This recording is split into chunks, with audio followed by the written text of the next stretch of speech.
Introduction to Peter and his family. Once upon a time, in a cozy little burrow beneath the roots of a big fir tree, there lived a mother rabbit named Mrs. Rabbit and her 4 little children, Flopsy, Mopsy, Cottontail, and Peter. Mrs. Rabbit was a kind and loving mother who took great care of her children after the loss of their father. Sadly, their father had been caught and baked into a pie by the grumpy old gardener, Mr. McGregor. Mrs. Rabbit often reminded her children not to go near Mr. McGregor's garden, as it was a dangerous place. Flopsy, Mopsy, and Cottontail were well-behaved bunnies who always listened to their mother, but Peter was a curious and mischievous little rabbit. One morning, Mrs. Rabbit gave her children a warning before going out to the bakery. She said, "You may go into the fields or down the lane, but do not go into Mr. McGregor's garden." Flopsy, Mopsy, and Cottontail obediently went to gather blackberries. However, Peter, with his bright blue jacket and brass buttons, had other plans. Page 2.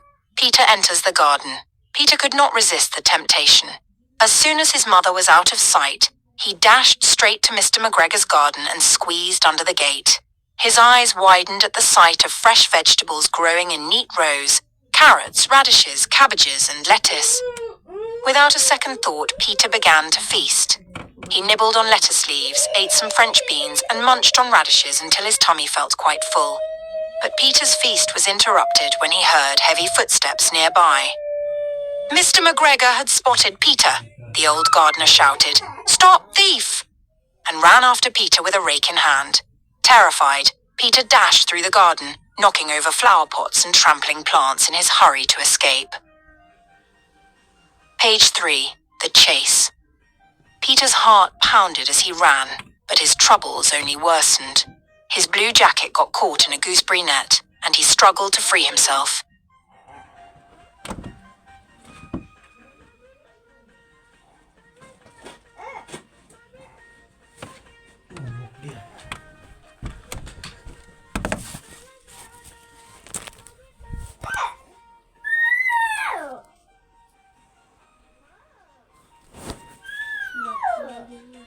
McGregor was getting closer and closer.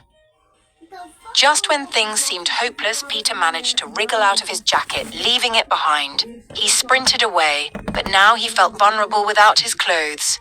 He darted into a tool shed, trembling with fear.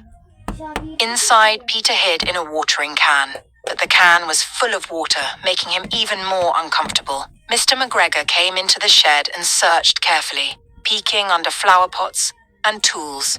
Peter held his breath. At last, Mr. McGregor left, thinking Peter had escaped, but Peter was still lost in the maze of the garden. Page 4. Peter tries to escape. Peter tried to find his way back to the gate, but he kept getting turned around. He passed a cat staring at some goldfish and a scarecrow with floppy clothes that looked a bit like him. Peter finally spotted the gate.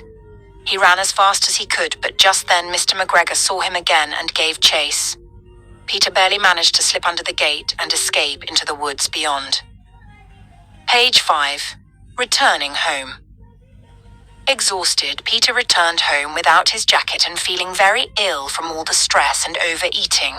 Flopsy, Mopsy, and Cottontail had already returned with their blackberries and were quietly enjoying their supper. When Mrs. Rabbit returned, she noticed Peter's pale face and missing jacket. She scolded him gently, but was mostly relieved that he was safe.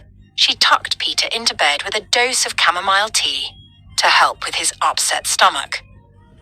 Meanwhile, Mr. McGregor hung Peter's blue jacket on a scarecrow to dry, hoping it would scare away other mischievous rabbits. Page 6. Moral and closing. Peter learned a valuable lesson that day. Disobedience can lead to trouble. Though he was lucky to escape, he realized how important it was to listen to his mother's advice. As for Flopsy, Mopsy, and Cottontail, they continued to be good little bunnies who stayed out of trouble. Peter, however, remained mischievous, though he was a bit more cautious from that day forward. And so the little rabbits lived happily in their cozy burrow beneath the big fir tree, safe and sound. The end.